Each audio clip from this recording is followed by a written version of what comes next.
What's going on, everyone? Juicebags here, and welcome back to the channel for some Tower Defense Tuesday. Today we've got a unique opportunity to jump in and check out the progress of the development of Blinding Light. Now, Blinding Light is a online co-op action tower defense game being developed by fans of the Dungeon Defenders franchise. Some of these developers you might even know.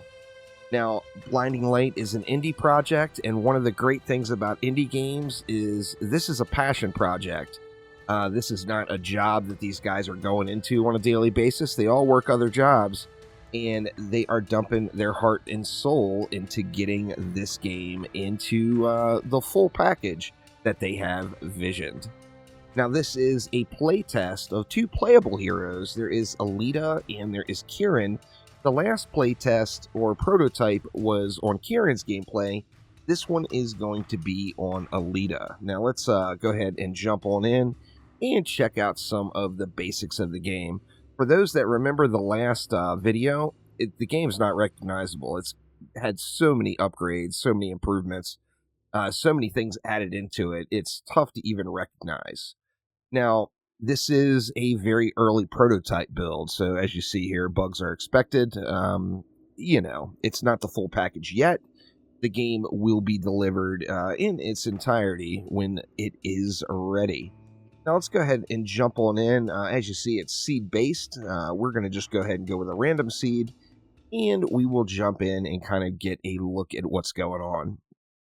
Now, as I mentioned, there's two playable characters. This one is focused on Alita. The other character is Kieran. As you see, there's Kieran running around over there, is automated for this prototype build.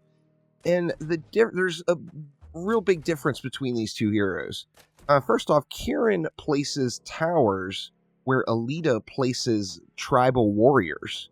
Now, Kieran is in darkness, so Kieran cannot see in the dark. These warriors, however, can.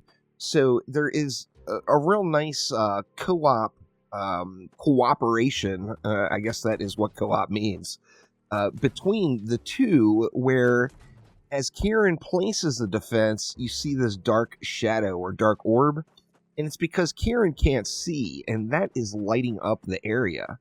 Now, Alita has some augmented vision, can see in the dark, but that also means that she's going to have some trouble seeing anywhere that's in Kieran's light zones.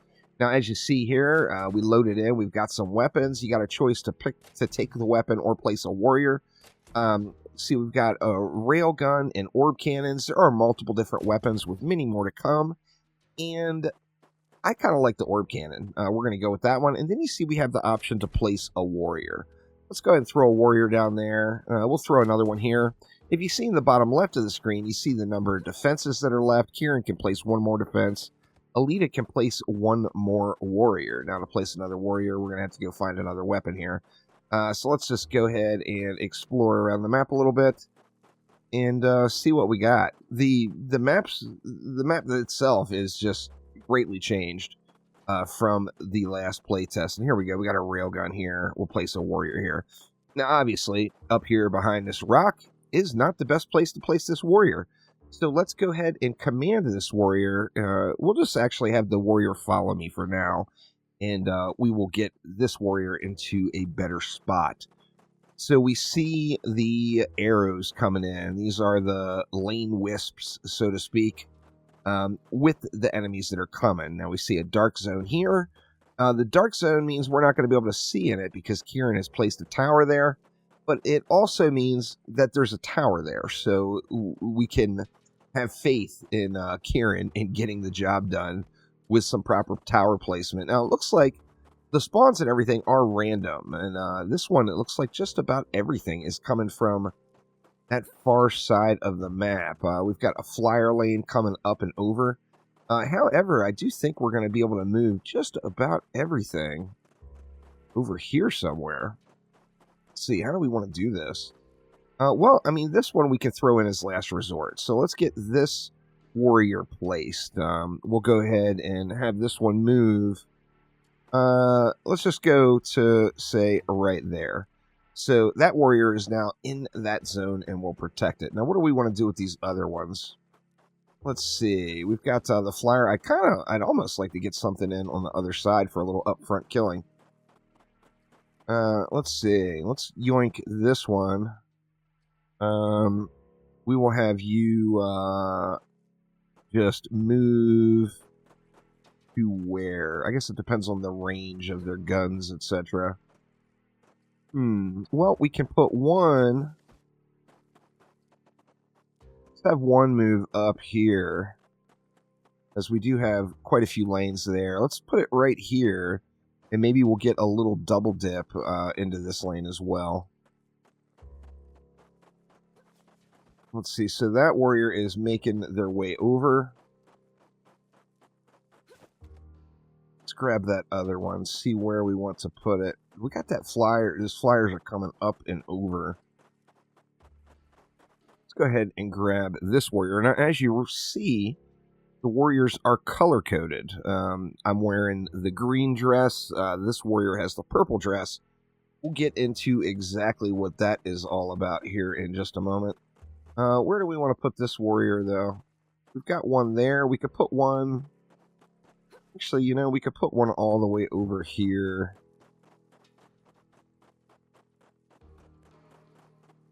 Like I said, I'm not sure what kind of ranges we have, but we do have that trail, of that enemy trail there. Let's put the other one right here. And, alright, so our warriors are placed. Now, what do we want to do with these warriors? Well, let's take a look at the color coding and see how we can upgrade these warriors, get them squared away.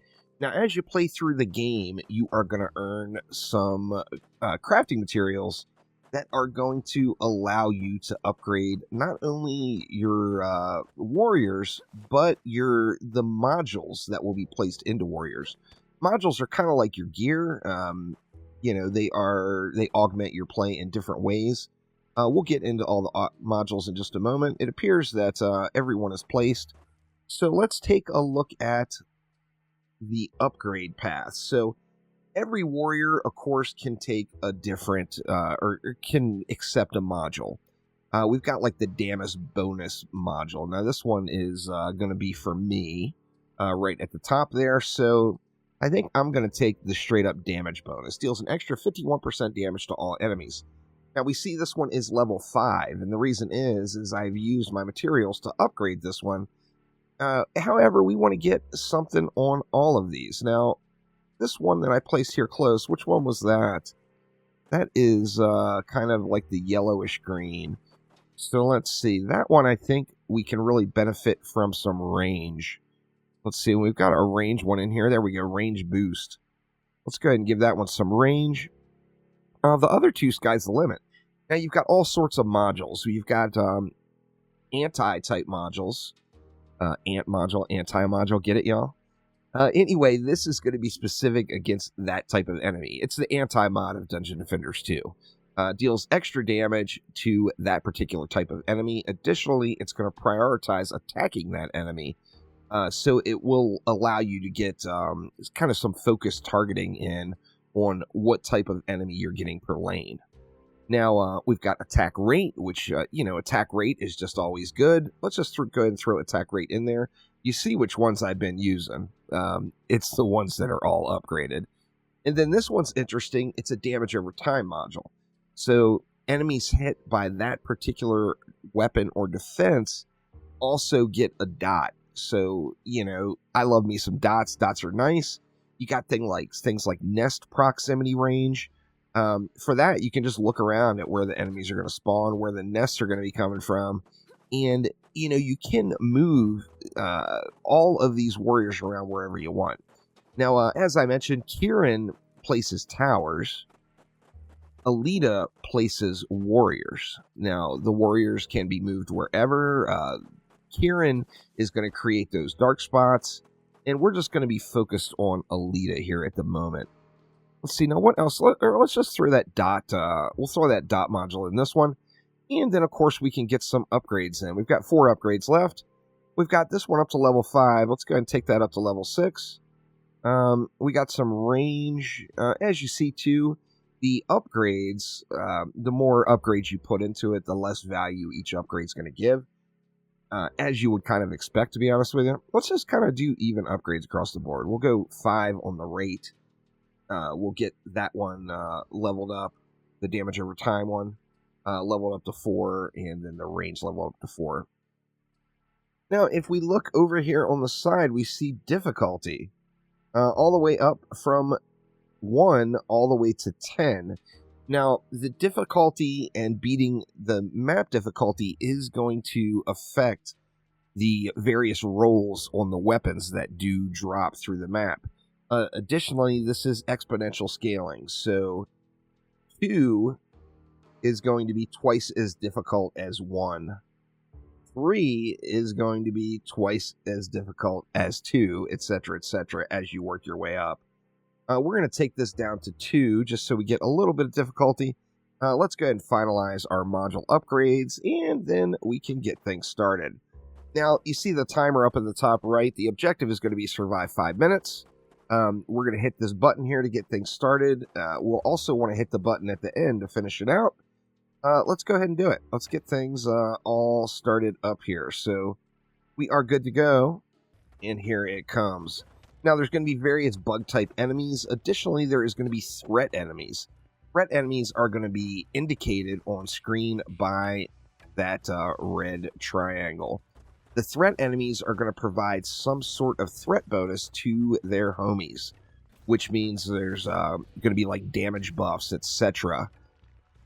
Oh, look, she didn't make it all the way over here. I'm going to have to watch this side. Or no, that's one of Kieran's defenses shooting down over there. I'm definitely going to have to watch this lane up here now. She didn't make it all the way over to that path, but that's all right. They are getting it done here, and we are moving right along. There goes Kieran running off to get some work in.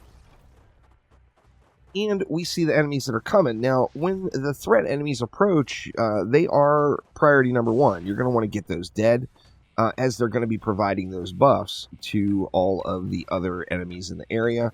See, we got some scorpions rolling in over here. Big ones, little ones, all kinds of baddies. Now, here we go. We got some more threat over this way. So, we got a moth here. And then we got another one down here. Now, just the way the spawns were created, of course, it's seed-based, so it is a different experience every time. Those threat enemies that spawned over here actually didn't have any little friends to buff up, which is just fine, but we do want to prioritize those red triangles as we get them. Now, you see we got another threat enemy here. This one as well. These are going to spawn throughout the map, so sometimes they're going to be in placements that are a little bit more ideal to helping out their friends, and sometimes it's going to be in placements a little bit more beneficial to you. Of course, as we get closer to Kieran's towers, we lose some of that vision, so a little bit challenging there. All right, now we've got one way over here. Let's run over and get this enemy dealt with, because we don't want it buffing any of its homies. The red triangle does indicate that enemy's buff is active. Oh, we got another defense over here. Now, it looks like our warriors, we've got 4 warriors again. Did their warriors get owned over here? No, they're still here, so we can add more warriors into the deal. We do have another threat enemy there, though. I don't want to get that addressed and dealt with. Now, with more warriors, of course, we're going to be able to maximize the build. We got 2 minutes left we need to survive. Let's go over and yoink that warrior, though. Grab that warrior and bring him with us. There's another threat enemy over there as well. Got kind of lucky on that one. It spawned right in front of my path, so very, very nice. You know, here is the orb cannon. Let's go ahead and throw another warrior here, and then we're just going to command this warrior to follow us right now. Give us a little extra damage here, right on top of wherever we are at. I kind of like this gun. I like the whole bouncing thing. It's kind of cool. The developers did say that there will be many more guns coming to the game, and lots of kind of variety for that. Oh, we got Bugs all over our objective. We better get that dealt with here.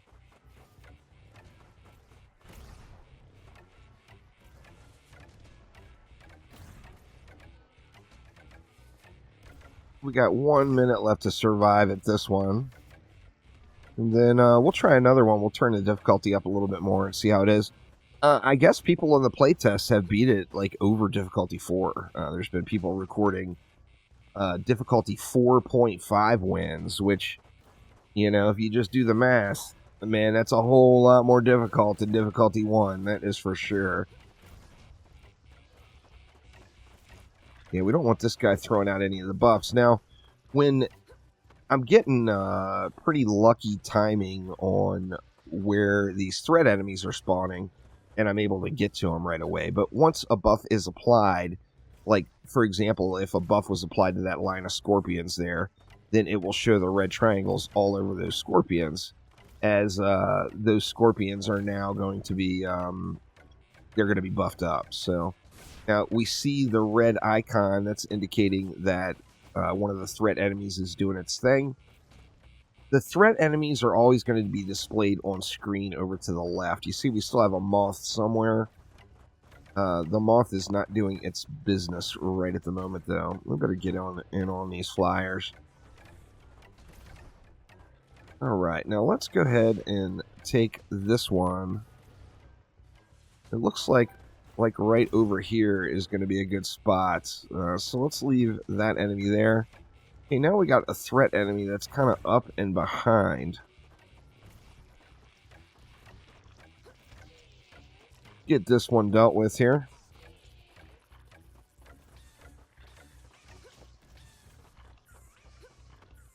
Okay, we made it through the 5 minutes. We see push the objective button to finish.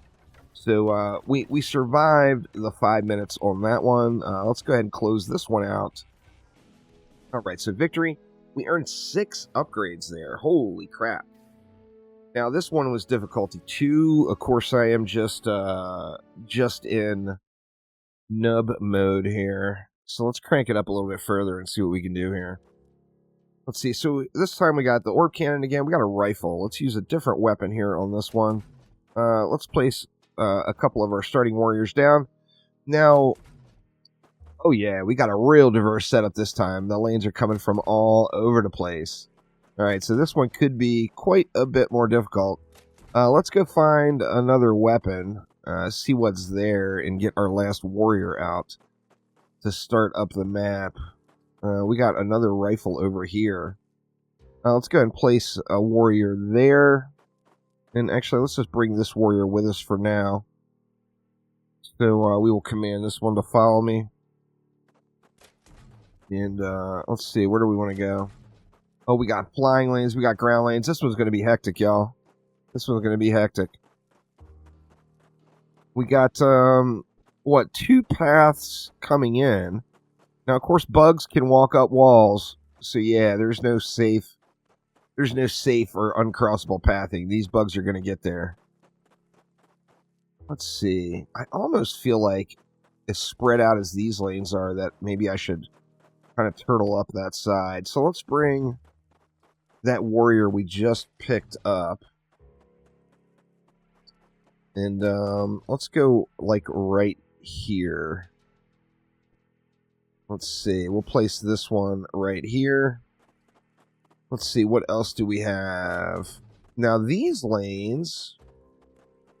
Well, we got a flying lane coming directly in. 2 flying lanes coming directly in over top. And then we've got, only one other ground pathing that's coming over to this side. So let's see. Let's grab this warrior. And let's move her to, say...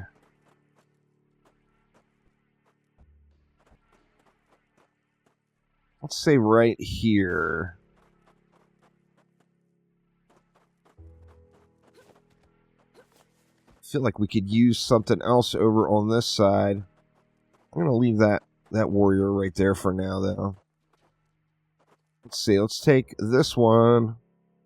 And we'll move this warrior, say, let's just go, say, Where's that flying lane at overhead? Actually, you know what? Decisions. Let's move this one to, say, right here. Now, a little bit of a turtle build. Of course, you can place these warriors all over the place, and then that is going to be kind of dependent on what modules you use. Now, speaking of, let's see, we've got green here. We've got kind of a purple there, and then we've got kind of like a maroon right there. So, let's see. I feel like this one could use the range this time. I'm going to give myself the damage again. Let's see. And then we've got attack rate. Let's go something different besides the attack rate this time. See, what do we have? Nest proximity. Objective proximity. Increase effective range based on proximity to the objective. Now, that's kind of a module built with turtling in mind. So, if you do want a turtle build, you know, we've got this care. Both of these are pretty close to the objective. That's kind of cool. I didn't notice that one the first time. So if you do like doing the turtle builds, there you go. Let's go ahead and get a couple of upgrades on that one. We got 4 more left. Let's go. Actually, let's get both of these up to 6 since I use them all the time. We'll throw 1 more on the damage module. Now this time we want to take it up a notch. Let's go difficulty 3. And see if we're able to get it done on difficulty 3 here. So 5 minutes. Let's see if we can survive it. Could get sketchy. This is my first time playing difficulty 3. We see Kieran's got defenses all over the place. So the little darkness there is all over. You see, we got a threat enemy up there now. That one is way over. I'm going to go ahead and run over there and get it down. We got another threat enemy up top. 2 of them right there. Let's get these down. The rifle's kind of like a laser machine gun here. Get that one out of here. Now this is one of the nests. So like the module for priority or proximity to a nest. Here's another nest. Would be based on how close you place your warrior defense to the nest itself. Oh man, we got mosquitoes. You guys had to put mosquitoes in the game, didn't you? Mosquitoes are just awful. Well, let's kill them then. We don't want any of these mosquitoes making it in. Now, your weapons either reload or are heat-based, so you want to watch your weapon. You know, obviously, this one is a reload base, so every time I take a shot, it removes one of the charges, and then, you know, I can just reload it whenever I want. Alright, now here we see one of the threat enemies activated, and it actually buffed one of its bugs. So we want to get over there and get that dealt with here. It's got another one, so yeah, it's popping buffs off like crazy. Let's get rid of the moth first. And then, oh man, we got another one over here. We get rid of these threat enemies, then of course we can focus on the enemies that are buffed. Kieran was kind enough to place a defense right there. Oh man, we got lots of them coming in. Oh yeah, they're all over the objective here. I'm getting beat down on this one. Now, it's all about getting... Now, you see, now we've got 2 threat enemies activated, but I've got so much here right at the objective. There's just no way I'm going to be able to get over there and take them out right now, which is going to stack. And you see now, yeah, it's over. You see the whole chain of enemies there had the threat level or the threat buff on them, and that was just bound to lead to bad things. So definitely more practice needed. As you see, even in defeat, you still get a little bit of reward, so we're still going to be able to progress as we go through, even when we lose. So, you know, it's nice to get some sort of victory reward that will help you out on your long-term progression. Now, with every indie game, one of the biggest things you can do to help out a developer is, of course, give your feedback. The developers are very, very active. They've got a Discord server. I'll post links to everything down below. they will take the feedback that they get and implement it into the game. This one, of course, is just a play test of this particular prototype build. What you can do right now today, though, besides playtesting the game, is make sure to wishlist it on Steam. Every wishlist, of course, is going to increase this game's visibility in Steam's internal algorithm, so make sure you drop them a wishlist and show the devs a little bit of support. Now, links to everything will be down in the description below, but that will do it for this time, and that is a check-in and another look at Blinding Light. So thanks a ton, y'all, and I will see ya next time around. Take it easy.